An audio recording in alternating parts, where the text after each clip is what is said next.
Assalamualaikum warahmatullahi wabarakatuh.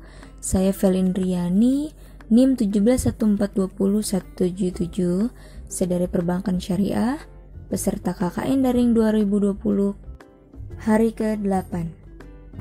Di sini saya akan membahas mengenai akad mudharabah. Definisi mudharabah di dalam fikih muamalah, mudharabah itu diungkapkan oleh ulama mazhab. Yang pertama, mazhab Hanafi. Mudharabah adalah suatu bentuk perjanjian dalam melakukan kongsi untuk mendapatkan keuntungan dengan modal dari salah satu pihak dan kerja dari pihak lain. Menurut mazhab Maliki, mudharabah adalah penyerahan uang di muka oleh pemilik modal dalam jumlah uang yang ditentukan kepada seorang yang akan menjalankan usaha, dengan uang tersebut disertai dengan sebagian imbalan dari keuntungan usahanya. Selanjutnya menurut mazhab Syafi'i.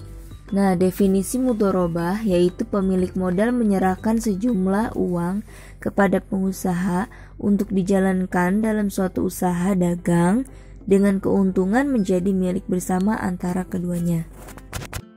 Menurut mazhab Hambali, mudharabah adalah penyerahan barang atau sejenisnya dalam jumlah yang jelas dan tertentu kepada orang yang mengusahakannya dengan mendapatkan bagian tertentu dari keuntungannya. Adapun hukum mudharabah. Hukum mudharabah menurut jumhur ulama pada dasarnya adalah boleh selama dilaksanakan sesuai dengan ketentuan syariat, baik yang terdapat di dalam Al-Quran, Qiyas, Ijma, dan As-Sunnah. Adapun rukun dan syarat mudharabah. Rukun mudharabah diantaranya yang pertama, pihak-pihak yang melakukan akad yaitu pemilik dana dan juga pengelola dana. Yang kedua ada modal. Yang ketiga ada usaha yang dijalankan. Yang keempat ada keuntungan. Dan yang kelima, pernyataan ijab dan qabul. Sedangkan syarat dari mudharabah diantaranya yang pertama, pihak-pihak yang melakukan akad mudharabah disyaratkan harus memiliki kemampuan untuk dibebani hukum atau cakap hukum untuk melakukan kesepakatan.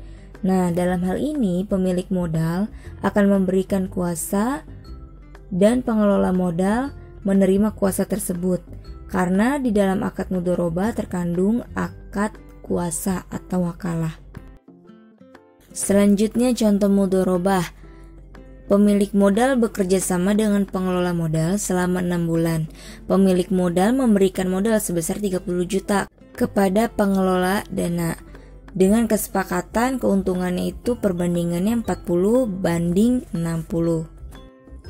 Pemilik dananya mendapatkan 40%, sedangkan pengelola dana mendapatkan 60% dari keuntungan tersebut. Setelah 6 bulan berjalan, usaha tersebut berkembang menjadi 50 juta. Sehingga sudah terlihat keuntungannya 20 juta karena 50 juta dikurangi 30 juta.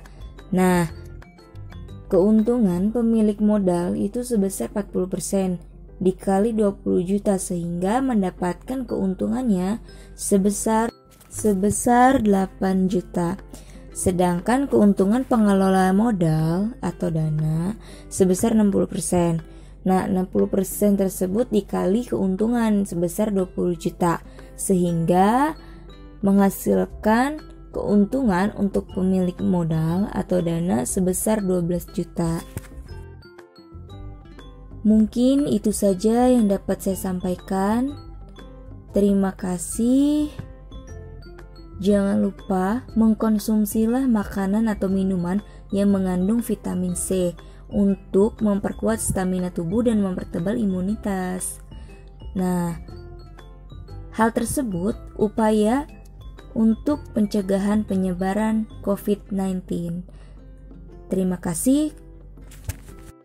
Kurang lebihnya mohon maaf. Wassalamualaikum warahmatullahi wabarakatuh.